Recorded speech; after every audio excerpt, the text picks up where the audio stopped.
जब तुम्हारे अंदर बुझा हुआ दीपक जलेगा, आंख खुल जाएगी तो अपने आप ज्ञान का प्रकाश आपके सामने आएगा, आनंद आएगा, शक्ति आएगी, प्रेम आएगा, भंडार खुलेगा, दुनिया के दुख और दर्द तुम्हारे दूर होंगे। तो ऐसा सुगम और सीधा रास्ता तो बाबा जी बताते हैं।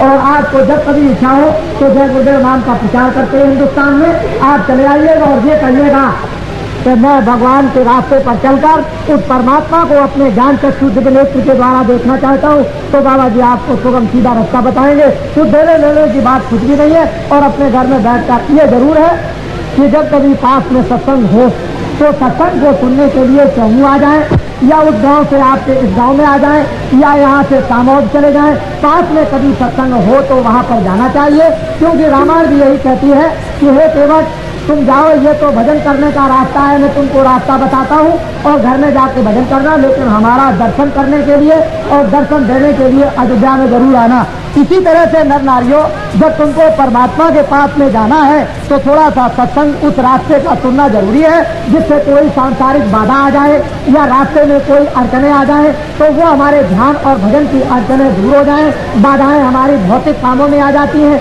तो वो काम भी हमारे भौतिक हो जाए और बाधाओं से भी हम मुक्त हो जाएं, और हम अपना ये कल्याण जो सबसे ऊंचा है आत्म कल्याण उसको करें। तो उसके लिए सहयोग के लिए किसी महात्मा के पास इसलिए जाना पड़ता है कि आप अभी अबोध है, अज्ञानी है, अभी रास्ते पर आप मजबूत नहीं हुए, अभी चलना आपने सीखा नहीं, खड़ा होना आपने अभी सीखा नहीं। तो जब खड़े हो जाओगे, चलने लगोगे, देखने लगोगे, और फिर जब आप में ताकत आ जाएगी और ज्ञान होगा तो फिर कोई जरूरत नहीं, फिर तो बच्चा कहीं भी चला जाए, जिस जगह भी जाना चाहे कहीं भी फंस सकता है। लेकिन जिसमें ताकत नहीं होगी गिर जाएगा, जिसमें ज्ञान नहीं होगा फंस जाएगा, जिस जो रात में कहीं ना कहीं उलझ जाएगा, उसके सामने कहीं और जाएगी। तो और रात्रि को दिखा देंगे और सबसे आपको होता है ध्यान के सामने आता है थोड़ा रहेगा। लेकिन 10 मिनट 15 मिनट आधा घंटा घर में बैठकर थोड़ा बहुत भगवान का भजन किया करो। और अगर मन में तुमने प्रतिज्ञा कर ली कि आज से मैं शराब नहीं पीऊंगा, आज से मैं गांजा नहीं पीऊंगा, आज से मांस नहीं खाऊंगा, आज से चोरी नहीं करूंगा, आज से डकैती नहीं करूंगा, आज से किसी को सताऊंगा नहीं, तुम अगर मन में अपने प्रतिज्ञा कर लो तो आज मतलब यह है कि वो परमात्मा उसको सहयोग देने लगेगा और महात्माओं की भी कृपा होने लगेगी, काम होने लगेगा। लेकिन आपने भलाई के लिए तो प्रतिज्ञा आपको मन में करनी पड़ेगी, बिना प्रतिज्ञा किए हुए नहीं। तो इसलिए आप ये बात सुने, हम तो आपको कुछ ना कुछ देंगे। अभी थोड़ी देर के बाद जब हमारा सत्संग समाप्त होगा तो हम आपको एक भभूत देंगे। आप पहले उससे परीक्षा कीजिए।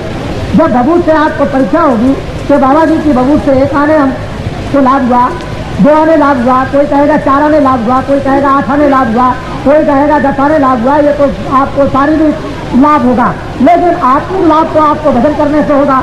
आत्मिक लाभ तो मतलब ये जब होगा जब रास्ता आपको मिल जाएगा और आप परमात्मा का आप भजन करने लगेंगे तभी होगा। और ये जो बाहर के लाभ हैं, जैसे डॉक्टर जब बीमारी लेकर जाते हो तो दवा दे दिया, अच्छे हो गए, लेकिन फिर बीमार पड़ोगे तो फिर आपको दवा खानी है, फिर आप बीमार पड़ोगे, फिर दवा खानी, फिर अच्छे हो जाओगे, फिर बीमार पड़ोगे। तो महात्मा आपको कुछ ना कुछ बिना दवा के और बिना यानी किसी मुसीबत से आपको कुछ ना कुछ फायदा पहुंचाए। तो उसी तरह से हमको भी चाहिए कि अब रोग न बनाएं, बीमारी को ना आने दें, बीमारी को रोकें। किन कारणों से बीमारी आती है उसको आप सबको समझना चाहिए। तो बाबा जी भभूत की बात देंगे, भगवान के मिलने का रास्ता भी देंगे। अब आप एक किस्सा सुन लें, मुझसे कोई नाराज न हो, मैं एक सीधा साधा आदमी हूँ। वैसे लोग मुझे बहुत बदनाम करने की कोशिश करते हैं, सोचते हैं बाबा जी को बदनाम कर दिया जाए। बाबा जी ने तो कभी नाम बदला नहीं, बाबा जी का नाम तुलसीदास आश्रम मथुरा में मैंने तो कभी बदला नहीं। मैंने ना कभी गांधी कहा और न मैंने कभी मोहम्मद कहा, न मैंने कभी राम कहा और न मैंने कभी कृष्ण कहा।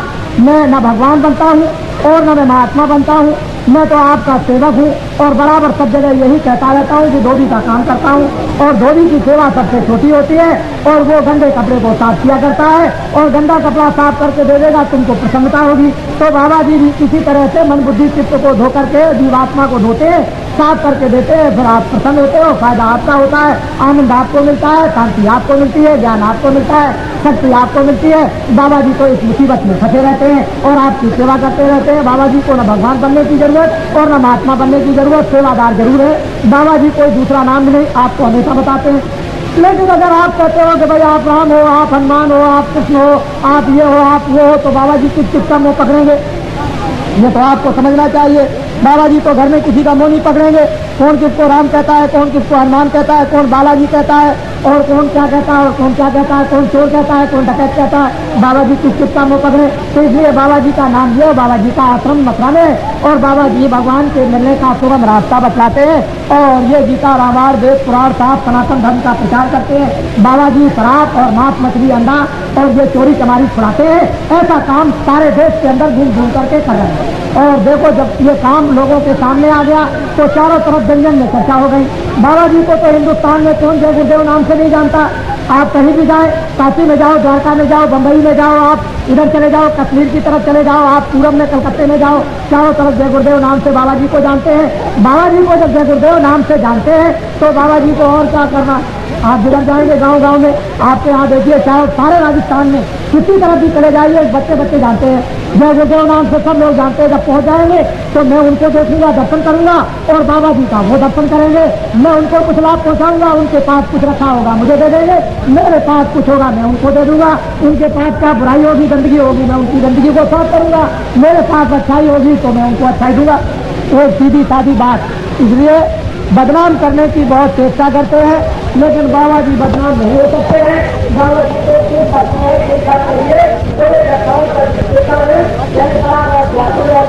और होते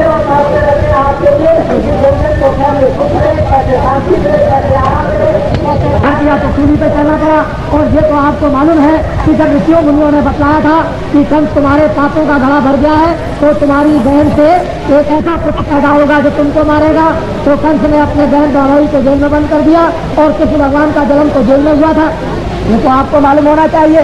तो असली बात तो यह है कि जब ऐसे ऐसे देवताओं के लिए ऐसे कष्ट आए जिनको हम मंदिर बना करके पूजते हैं, जिनकी रामायण और गीता को हम पढ़ते हैं, उन लोगों को इतना कष्ट आया, तो अगर ऐसे समय पर हम लोगों को कष्ट आ जाए तो क्या बड़ी बात है। तो कष्ट को झेलेंगे, जो भी कष्ट आएगा इस दुख को दूर करने के लिए, कष्टों को दूर करने के लिए, और धर्म को लाने के लिए, कर्म को लाने के लिए, और सत्य को लाने के लिए, और आत्म कल्याण के लिए जो भी कष्ट आएगा उस कष्ट को सहन करेंगे।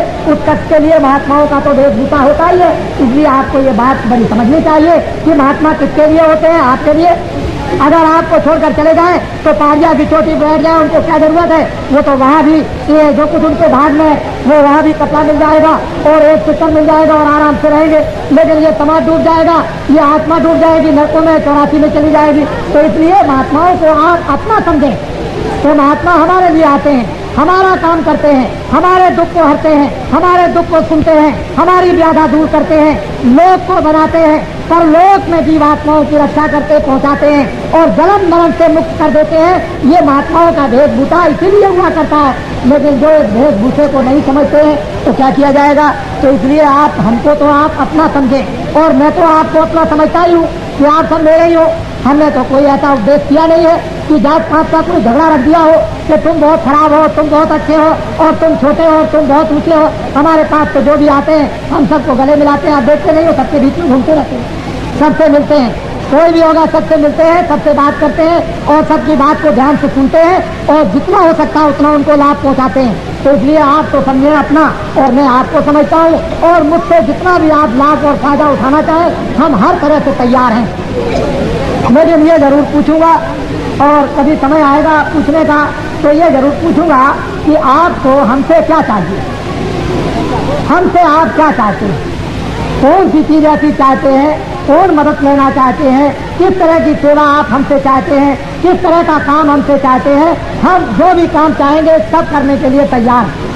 लेकिन जन जन को जब महात्माओं ने आवाज को उठाया है तो जन जन को स्थिति देखना चाहा, और हम ये चाहते हैं सारी सृष्टि स्वर्ग जैसी हो, सारी सृष्टि में स्वर्ग जैसा सुख हो, भरपूर वस्तुएं हो, सस्ती वस्तुएं हो, सबके चरित्र हो, सब में प्रेम हो, सब में सदाचार हो, सब लोग भगवान को याद करें, सब लोग भगवान का स्मरण करें, सब लोग निरोगी हो जाएं और सब लोग सुंदर हो जाएं। कोई अंधा, कोई लंगड़ा, कोई लूला, कोई बहरा न हो, सबसे सब अच्छे हो।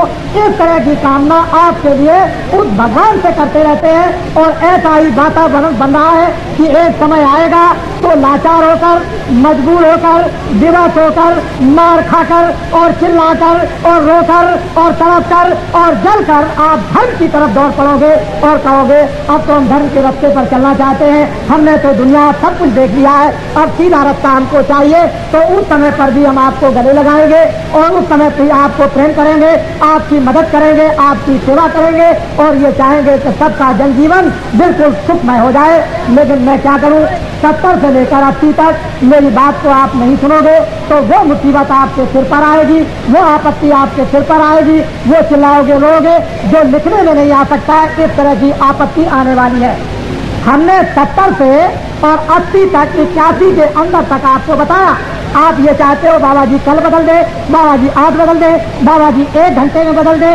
बोझा लगा हुआ है सिर के ऊपर, कपड़ा सब गंदा हो गया है, उसको न तुम एक दिन धो सकते हो न धोबी धो सकता है। इसलिए जो पाप करते करते करते करते जो रोम रोम और रग रग आपने नीचे से लेकर ऊपर तक गंदा कर लिया है और कहते हो 1 दिन में बदल दीजिए, 1 घंटे में बदल दीजिए, 1 घंटे में सुखी कर दीजिए, 1 घंटे में शांति कर और 1 घंटे के अंदर में आत्म कल्याण और आत्मज्ञान दे दीजिए, 1 घंटे में मुक्ति दे दीजिए और मोक्ष दे दीजिए, बच्चा हो तो जाएगा।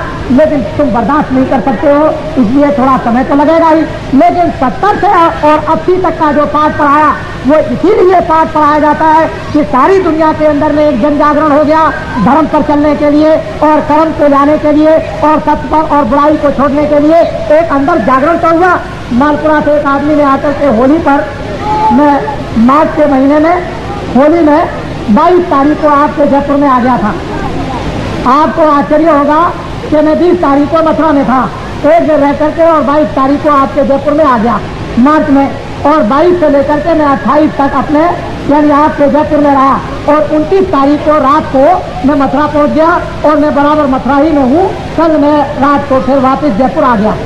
तो आपको ये जानना चाहिए, ये समझ लेना चाहिए कि बाबा जी किस तरह से मेहनत और परिश्रम आपके लिए करते हैं, लेकिन आप उसको नहीं समझ सके तो मैं इसके लिए क्या करूँगा, क्या आपको समझा सकूँगा। तो बड़ी सीधी सादी बात को उसको सुनने की चेष्टा करें कि बाबा जी चारों तरफ हिंदुस्तान में इस तरह से धर्म का प्रचार कर रहे हैं, धर्म का प्रचार कर रहे हैं कि एक ढनोरा पिट गया। और बाबा जी से किसी को डरना नहीं चाहिए, क्योंकि बाबा जी सबके हित के लिए काम कर रहे हैं, सबके कल्याण के लिए सोच रहे हैं, सबकी भलाई के लिए, सबकी सुख समृद्धि के लिए। लेकिन बाबा जी से आपको डर क्यों है?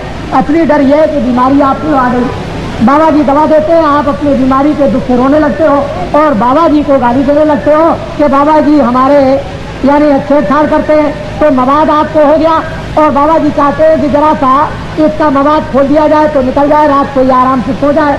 लेकिन उस मवाद से आप तड़पते हो और बाबा जी को गाली देने लगते हो कि मेरे मवाद को छूना नहीं, अगर तुमने छू लिया तो मेरे दुश्मन हो।